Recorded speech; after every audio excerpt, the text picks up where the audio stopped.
Welcome to the weekly box office report with Animated Critics for June 4th to the 6th, 2010. This weekend's number one film was Shrek Forever After with $25.3 million. Its third week atop the box office chart, raising its overall total to $183 million. This is an exceptionally low weekend gross, especially for the first weekend in June.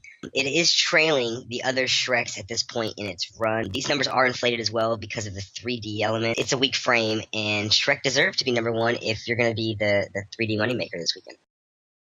That's true. They're saying now total percentage of 3D tickets sold for Shrek account for over 60%, which means that it probably really earned just a little bit more than Get Him to the Greek. Up next at number 2, we have Get Him to the Greek, earning $17.4 million, which is pretty much in line with its predecessor, Freddie Sarah Marshall's $17.7 million opening weekend.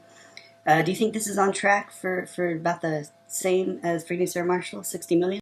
Yeah, I heard some grumblings about this as being a soft opening as well, but this is right in line with the previous film, like you had mentioned. It's also in line with other genre comedies like I Love You Man and Role Models. So I think this is a solid opening for this film, especially since the two leads aren't necessarily stars. I do think that a final box office run of 60 to 70 million will result here in the States, making it a modest hit. Comedies tend to have budgets of around $40 million, and if they pull in 60 to 70 million, that's a definite hit. Get Him to the Greek had the highest per-screen average of the top 10 movies this weekend, so people are seeing this film in numbers. Number 3, we have Killers with $16.1 million, and it's slightly higher than I thought it would do, and somewhat surprising, really. Hopefully this speaks for how well Night and Day will do when it comes out later in the year. Yeah, I'm very surprised at these numbers. The marketing campaign was extremely weak. The trailer was atrocious, and I didn't know of any early tracking numbers that had pegged it higher than 12 million.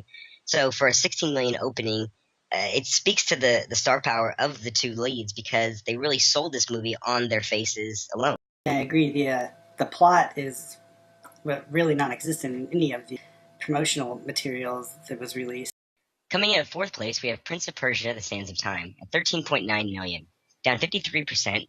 Its total now stands at 60 million. It actually had a decent second week drop compared to similar genre titles like The Mummy 3 and Pirates of the Caribbean 3. However, its 60 million total up to this point has got to be viewed as a disappointment for mega producer Jerry Bruckheimer and all involved. How do you feel about Prince of Persia thus far? Yeah, I think it did not do nearly as well as what they had hoped. With a $200 million budget, this thing's going to be still in the red when it comes out on DVD, and I can't imagine it earning very much in buy-through for Blu-ray or DVD. Yeah, its foreign gross is somewhat helped it save face a little bit. It's made decent money across seas, but I don't think this is going to break the 100 million barrier here in the States, thus canceling any plans for a future franchise by Bruckheimer and Company. In fifth place, we have Sex and the City 2, down a steep 60% to 12.6 million. Its total now stands at 73 million here in the States, and this has to be the word of mouth that got around. And its core audience really has taken a drubbing to this movie. I've heard horrible comments from people that have seen this. It's definitely still going to be a moneymaker, especially when this comes out on DVD. I think people are still gonna buy it. Maybe not in the droves that they bought the original, but they're still gonna want to add this to the collection. And there's already talk of a new one, but they're gonna go with a prequel now instead of continuing on with the sequels. So it's definitely still something they think they can make money on. Well, that might be a better idea for these characters to take it back to the original place, but at the same time, I can't imagine that a third film in this franchise is going to break 100 million. Regardless of this gross, this is one of the higher grossing for a romantic comedy or a female-driven comedy.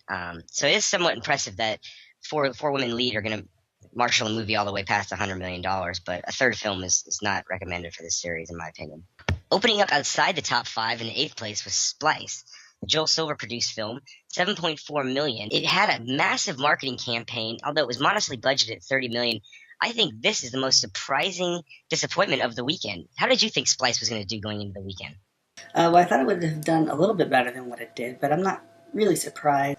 The market for these kind of movies has been somewhat filled up just by B movie stuff. You can find a lot of these types of movies on the Sci-Fi Channel. The stuff's readily available in much cheaper form, and I think that people are going to wait for this on DVD, and that's going to really be where its market lies. It's interesting you mentioned the Sci-Fi Channel. At one point, this was considered to be a sci-fi premiere when it was acquired at Cannes, but at the same time, this has it was marketed as a science run amok, species type deal, and audience didn't find it this weekend.